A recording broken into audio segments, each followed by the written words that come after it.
গত পরশুদিন থেকে আজকে পর্যন্ত সামাজিক যোগাযোগ মাধ্যমে একটি বিষয় নিয়ে অনেক কথা হচ্ছে, অনেক সমালোচনা হচ্ছে এবং অনেক আলোচনা হচ্ছে। বিষয়টি হচ্ছে পরিমণির বিরুদ্ধে গ্রেপ্তারি পরোয়ানা জারি। এবং আজকে কিন্তু পরিমণির বিরুদ্ধে যে গ্রেপ্তারি পরোয়ানা জারি করা হয়েছিল, যে ওয়ারেন্ট ইস্যু করা হয়েছিল, সেখানে কিন্তু তিনি কোর্টে হাজির হয়ে কিন্তু সেখানে জামিন পেয়েছে। আমি বলবো আসলে কেন তার বিরুদ্ধে গ্রেপ্তারি পরোয়ানা জারি হয়েছিল এবং পরিমণি কে এবং পরিমণির দালালদের নিয়ে আসলে আমি কিছু কথা বলবো। এবার প্রথমে বলি পরিমণি আসলে কে। পরিমণি হচ্ছে মিডিয়া জগতে আসার আগে তার এলাকায় বকে যাওয়া এক অভদ্র মেয়ে, এবং মিডিয়া জগতে আসার পর ঢাকার ধনী থেকে শুরু করে প্রশাসনের বড় বড় কর্মকর্তাদের বিরিয়ানির প্যাকেট ছিল এই পরিমণি। আমি বিরিয়ানির প্যাকেট কেন বলছি, দেখেন বিরিয়ানির প্যাকেটে কিন্তু বিরিয়ানি থাকে এবং বিরিয়ানিটা খাওয়ার পরিমণিকে কিন্তু আমরা দেখেছি ঢাকার বড় বড় ব্যবসায়ীদের সাথে দুবাই থেকে শুরু করে বিদেশের বড় বড় হোটেলে 2 দিন 3 দিন 4 দিন এবং 7 দিনের সুসময় কাটাতে, এবং যে সুসময় কাটানোর বিনিময়ে লাখ লাখ টাকা ইনকাম করেছে এই পরিমণি। এবং এই পরিমণি কিন্তু ছিলেন একজন মদখোর, ইয়াবাখোর, আমরা কিন্তু সেটাই জানি এবং দেখেছি এবং সেটা প্রমাণিত। তারই একটি প্রেক্ষাপটে 2021 সালে একটি ঘটনা ঘটেছিল এবং তিনি একটি মদ বারে গিয়েছিলেন এবং মদ বারে গিয়ে মাতলামি করে সেই মদ বারেরই সভাপতির দিকে মদের বোতল ছুঁড়ে এবং সেই মদ বারের সভাপতিকে কিন্তু মারধর করেছিলেন, এবং পরবর্তীতে কিন্তু দেখা গেছে তিনি আসলে ধর্ষণ চেষ্টার একটি মামলা দিয়েছিলেন সেই মদ বারের সভাপতির বিরুদ্ধে।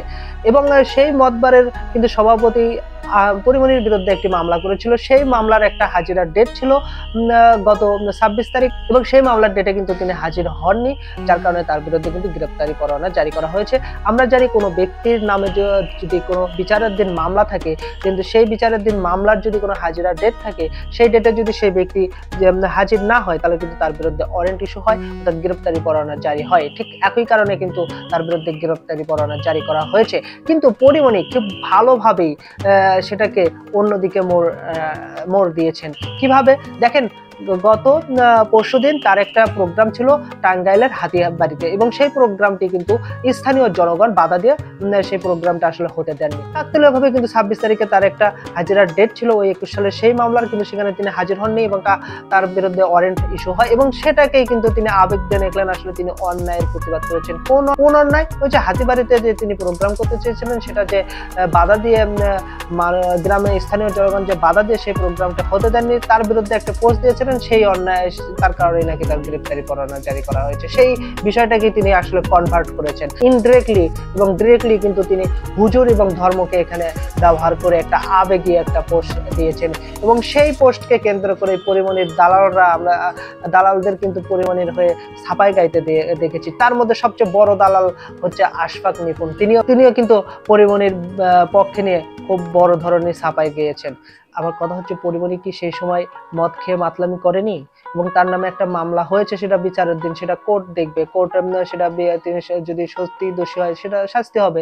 এখানে একই বিষয়কে কাকতালীয় ভাবে যেটা 26 তারিখে তিনি হাজিরা দিলেন না, এবং যার কারণে তার বিরুদ্ধে যে ওয়ারেন্ট ইস্যু হলো, এবং সেটাকে তিনি ধর্মকে পুঁজি করে এবং হুজুরকে কেন্দ্র করে একটা আবেগ তিনি দাঁড় করাতে চাইলেন।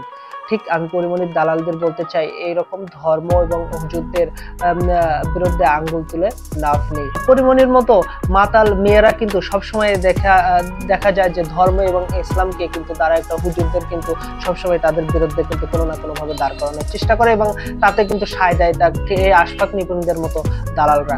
এই দালালদের আমি বলতে চাই এরকম কর্মকাণ্ড থেকে বিরত থাকুন। আজকে এই পর্যন্তই, দেখা হবে অন্য কোনো ভিডিওতে। ধন্যবাদ।